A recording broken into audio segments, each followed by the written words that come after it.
देखिए, ये लोकतंत्र की खूबसूरती है कि जनता जनार्दन चुनाव में अपने मत का प्रयोग करके और जिसको जीत दिलाती है वो चुनाव जीतता है।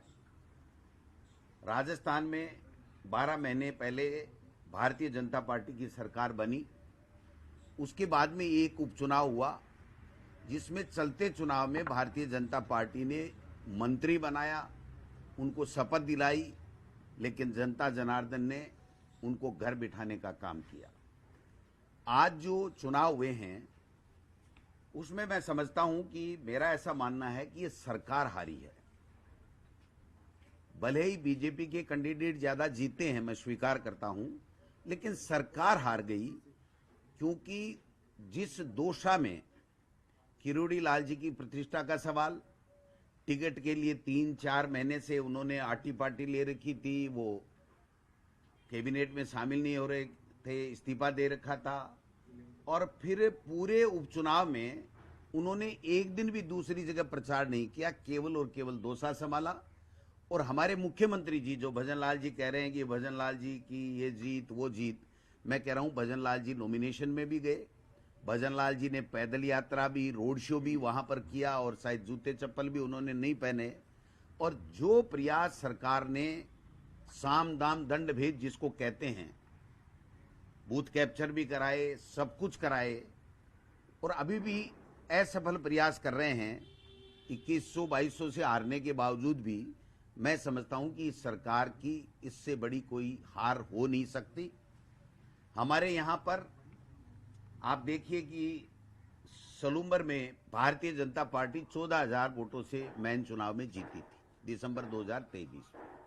वो 1100-1200 के लगभग आ गई। खींवसर का जो चुनाव था वो हमने एमपी चुनाव गठबंधन से लड़ा था, और गठबंधन में ईमानदारी के साथ में कांग्रेस के लोगों ने आरएलपी के उम्मीदवार हनुमान बेनीवाल जी को वोट दिए थे। अचानक हमने वहां पर, चूंकि गठबंधन नहीं हुआ, तो अचानक हमने जब उम्मीदवार दिया तो वहां पर लोगों ने 6 महीने पहले तो वहां पर आरएलपी को वोट दिए थे, तमाम कांग्रेस के कार्यकर्ताओं ने, वोटर्स ने, और उसके बाद में हम वो परिवर्तन नहीं कर पाए। वहां चुनाव दो ही हो गया कि हनुमान बेनीवाल जी को देना है या फिर भारतीय जनता पार्टी को देना है, इसलिए हम वहां पर कोई ज्यादा अच्छा परफॉर्म नहीं कर पाए। हमारे रामगढ़ में अच्छा चुनाव लड़ा हमने, हालांकि जो अभी समाचार आ रहे हैं अधिकृत तो नहीं हुई, लेकिन उसमें भी कांग्रेस पार्टी पीछे है। झुंझुनू और देवली उनियारा, ये हमारे लिए मैं समझता हूं कि एक चिंता का विषय भी है, और हमको इसमें मनन करेंगे, मंथन करेंगे कि इस तरीके से किस तरीके से परिणाम आए।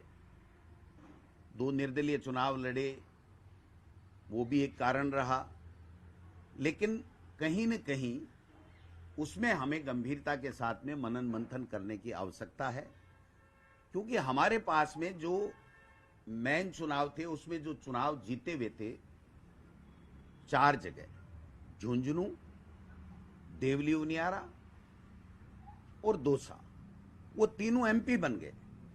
तो हमारे 1 नंबर के जो लीडर थे वो तीनों के तीनों एमपी बन गए।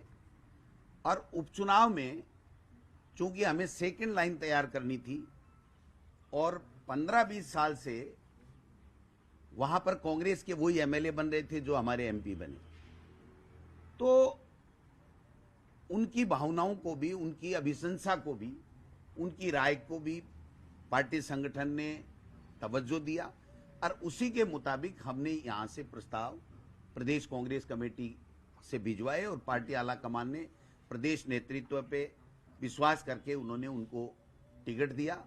लेकिन मैं समझता हूं कि ये हमारे लिए गंभीर विषय भी है, चिंता का विषय भी है कि इन दोनों सीटों के ऊपर हम वो नहीं कर पाए जो हमें जीतनी चाहिए थी, हम नहीं जीत पाए। 11 सीटें एमपी की हम चुनाव जीते, सबने मिलकर काम किया, और इस चुनाव में भी हमने सबने मिलकर के काम किया। मैं किसी की कोई कमी बत्ती यहां गिनाने के लिए नहीं बैठा हूं, मैं तो पार्टी का प्रदेश अध्यक्ष हूं, तो मैं स्वयं ही अपनी जिम्मेदारी लेता हूं कि हम और कैसे बेहतर कैंडिडेट दे सकते थे या और कैसे बेहतर चुनाव लड़ सकते थे। इस दिशा में अब आगे संगठन को मजबूत करके हमको किस तरीके से काम करना है वो चीजें हम लोग देखेंगे। लेकिन ये जो भारतीय जनता पार्टी के नेता बड़ी बड़ी बातें करके मदन राठौड़ साहब जो कर रहे हैं, प्रेस कॉन्फ्रेंस कर रहे हैं, उन्हीं का कैंडिडेट उन्हीं के ऊपर आरोप लगा रहा है कि सरकार में बैठे हुए लोगों ने एक कैबिनेट मंत्री के भाई को चुनाव हराया। उनके बयान बोल रहा हूं मैं, दूसरे के बयान नहीं बोल रहा हूं। तो ये जो लड़ाई है, ये जो बातें हैं, कितनी सत्यता है कितनी नहीं सत्यता है, हमारे कार्यकर्ताओं ने जी तोड़ मेहनत की और 2 साल के अंदर हम चुनाव जीते हैं, जीत गए हैं। ये चाहे कितने भी रिकाउंटिंग की या असफल प्रयास कर लें, ये इसमें कामयाब नहीं होंगे, ये मैं निवेदन करना चाहता हूं। तो ये 2 चीजें थी। 84 में 70,000 से जीते थे, 23,000 पे आ गए। तो ये जो चुनाव होते हैं उपचुनाव, वो लगभग जो सरकार में होते हैं उनके पक्ष में जाते हैं, क्योंकि लोगों को ये लगता है ये 4 साल यही सरकार रहनी है, इन्हीं से हमें काम कराने हैं, ट्रांसफर है, विकास के काम है। क्योंकि आप देखिए पिछले समय 9 चुनाव हुए थे, उसमें से केवल एक भारतीय जनता पार्टी जीती थी, एक भारतीय जनता पार्टी जीती थी। एक समझौते के साथ में आरएलपी से गठबंधन था, तो हनुमान बेनीवाल जी के भाई जीते थे, बाकी सारे हम ही जीते थे, तो दूसरा थोड़ी जीता था। तो निश्चित रूप से थोड़ा सा एज रहता है सरकार का, लोगों में ये रहता है कि हमें काम कराने हैं और 4 साल यही सरकार रहनी है। लेकिन मैं ये कहना चाहता हूं कि सरकार ज्यादा खुश नहीं हो। इस 10 महीने में 12 महीने में उन्होंने कुछ भी नहीं किया है।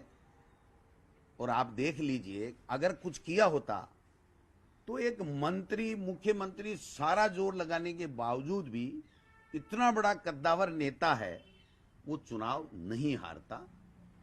इसलिए आप सब लोगों को धन्यवाद देना चाहता हूं। मेरा मन था, पहले भी था, कि परिणाम कुछ भी आए हम लोग उसको स्वीकार करेंगे और स्वीकार करने के साथ साथ हम लोग इसके लिए समीक्षा करेंगे, बैठेंगे सभी वरिष्ठ नेताओं से, हमारे जिला अध्यक्षों से, हमारे प्रदेश के प्रभारी, हमारे जो जितने भी हमने यहाँ पर टीमें लगा करके जो चुनाव में प्रचार के लिए गए थे, उन सब लोगों से फीडबैक लेंगे और फीडबैक लेने के बाद में हम लोग इसको और कैसे ठीक करके और आगे कैसे इस सरकार को घेर सकते हैं और आगे आने वाले पंचायत राज के चुनाव और नगर निकाय चुनाव में हम कैसे कांग्रेस पार्टी को जीत दिला सकते हैं, इस दिशा में हम लोग काम करेंगे। सर, 7 सीटों में जिस पर सबसे बड़ी हार हुई है झुंझुनू में, उस सीट पर कांग्रेस के नेताओं को दूर रखा गया, ऐसा क्यों हुआ कि बातचीत? देखिए, जब कैंडिडेट तय कर देते हैं उसके बाद में उस कैंडिडेट और वहां जो इकाई काम करती है उसकी जो भी डिमांड होती है,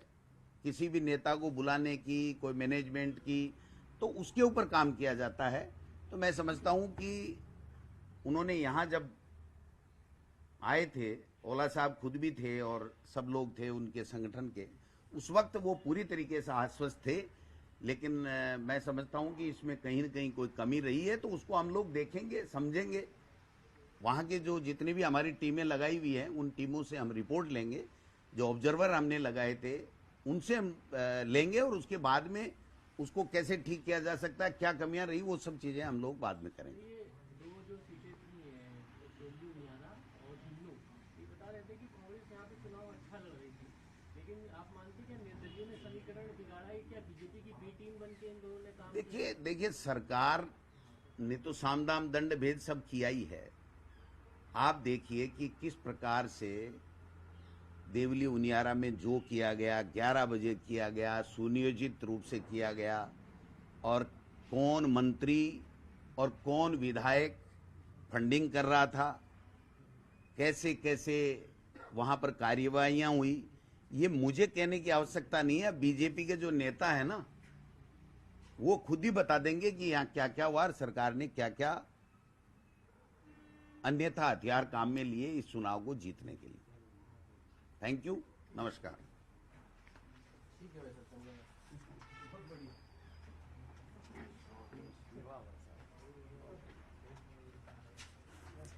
अरे मत करो। ये है सबसे तेज अरे भाई बता कुछ बोलना है। एक बार